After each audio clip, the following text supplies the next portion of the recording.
Hello guys, good morning. So welcome back to my YouTube channel. This is Autoboyson. So mayroon tayong nire-restore ngayon guys na owner type Jeep.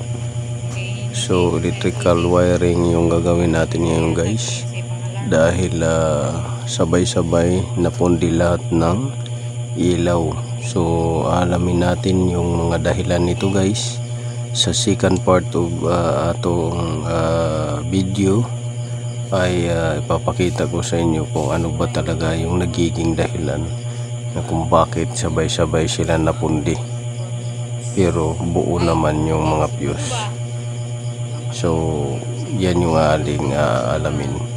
So sundan nyo lang guys sa next part ng video na to, sa part 2, para magkaroon kayo ng idea. So yun lang guys, maraming salamat.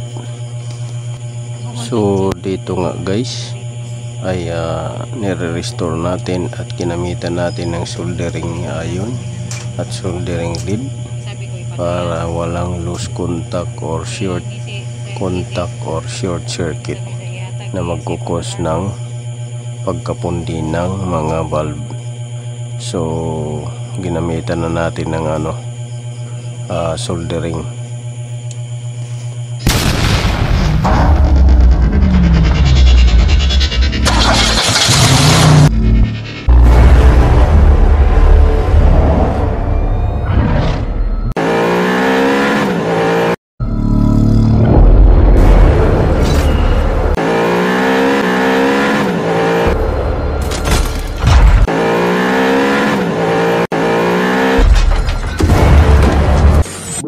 Make